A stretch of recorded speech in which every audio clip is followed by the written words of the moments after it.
उनकी मेहनत से आज मैं खुदावंद के साथ चल रही हूँ और आपको भी इनका शुक्र अदा करना चाहिए कि आप भी इनकी मेहनत से खुदावंद के साथ चल रहे हैं। यहाँ पास्टर तो बहुत आए और उन लोगों ने हमें खुदावंद का जिंदा कलाम सिखाया और हमने सीखा भी, लेकिन हमारे पास्टर ने हमें कलाम को उस तरतीब से सिखाया जिसकी हमें जरूरत थी। तो मैं पास्टर साहब के लिए दुआ करती हूँ कि पास्टर साहब को खुदावंद अपने जलाल के लिए ज़ाहिर करे और इन्हें और गहरे में ले जाए और अपने कलाम से मामूर करे। पास्टर साहब के लिए जोरदार तालियां।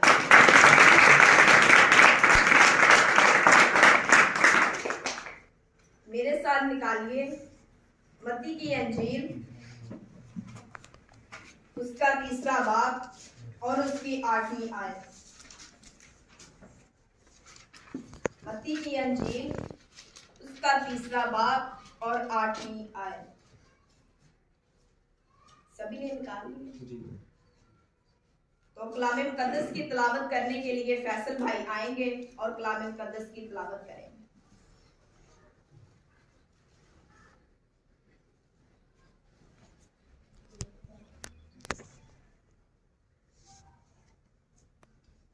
खुदावंद के जिंदा कलाम में यूं मरकूम है, बस तौबा के मुआफिक हल लाओ।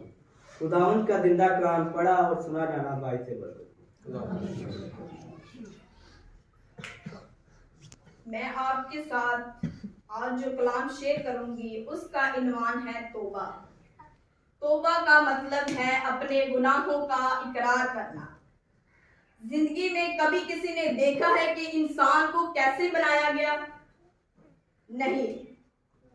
तो आज हम एक ऐसी कौम है जिन्हें ऐ बाप कहकर पुकारने का शर्फ हासिल है और हम ऐ बाप कहकर पुकारते हैं, और अगर उसी बाप की बात ना मानी जाए, उसके हुक्मों के मुताबिक ना चला जाए, उसके कौलों को ना समझा जाए, तो वो बाप हमसे खुश होगा? वो बाप हमसे खुश नहीं होगा। इसी तरह अगर हम दुनियावी चीजों को देखें तो एक बाप अपने बेटे से कहता है बाहर जा और लकड़ियां लेकर आ, लेकिन वो ऐसा नहीं करता, वो खाली हाथ घर लौट आता है। तो उसका बाप उसे चैन से बैठने नहीं देता, लड़ता है, झगड़ता है, बुरा भला कहता है, यहाँ तक कि ये भी कहता है कि तू तो मेरा बेटा ही नहीं, और घर से बाहर निकाल देता है। लेकिन मेरा और आपका खुदावंद ऐसा नहीं करता। वो हमें सीने से लगा के रखता है। जो चीजें हमें लाइफ में चाहिए वो मुहैया करता है। तो हम क्यों ना तौबा करें? हम क्यों ना अपने गुनाहों का इकरार करें? क्यों ना आज ही हम खुदावंद के साथ जुड़ जाएं? खुदावंद हमसे यही चाहता है कि हम तौबा करें और उसके मुआफिक फल लाएं। इसके बदले में खुदावंद हमसे कुछ नहीं मांगता, ना ही जायदाद, ना ही कोठियां, कारें, रुपए, पैसा कुछ नहीं मांगता। सिर्फ मांगता है तो दिल और मजबूत इरादा, जो हमें खुदावंद के साथ चलने के लिए चाहिए। अगर हमारे पास दिल और मजबूत इरादा नहीं होगा तो हम खुदावंद के साथ कैसे जुड़ेंगे? हम खुदावंद के जिंदा कलाम को कैसे समझेंगे?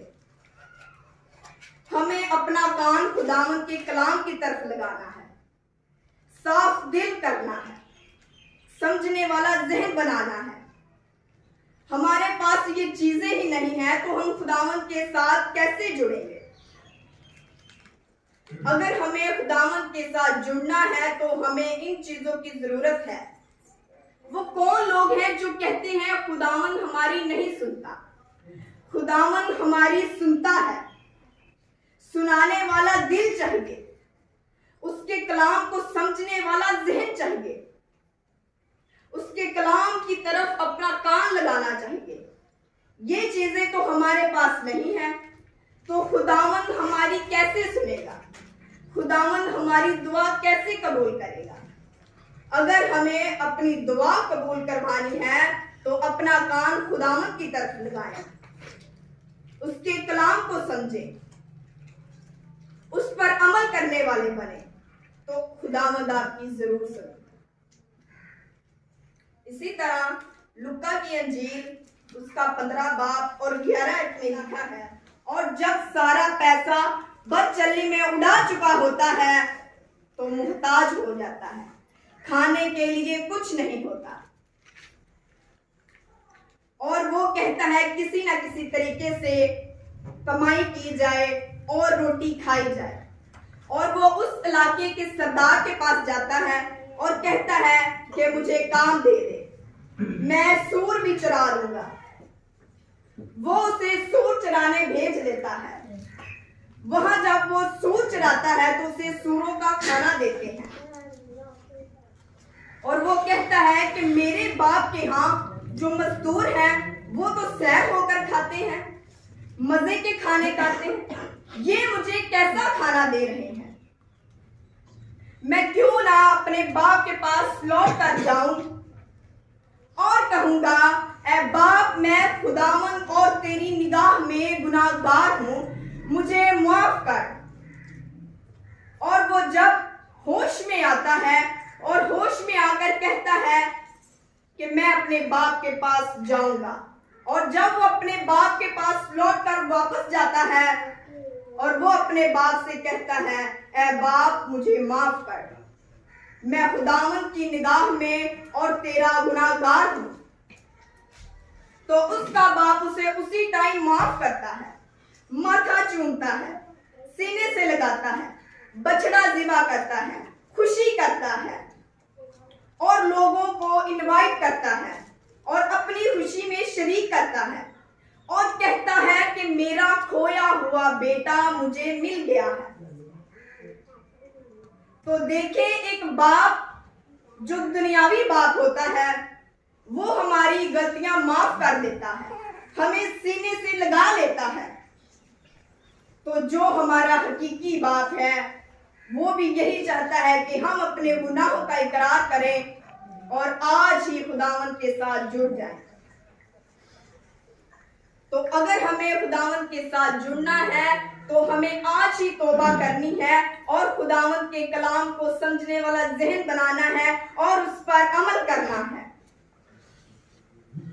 इसी तरह एक अमीर आदमी की 2 भेड़ें थी। उसकी एक भेड़ खो जाती है और वो 99 भेड़ों को बियाबान में छोड़कर उस भेड़ को तलाश करता है जो जंगल में खो जाती है। उसे उस वक्त तक तलाश करता रहता है जब तक कि मिल ना जाए, और जब वो भेड़ से मिलती है उसे कंधे पे बिठाता है और खुशी करता है, कहता है कि मेरी खोई हुई भेड़ मुझे मिल गई।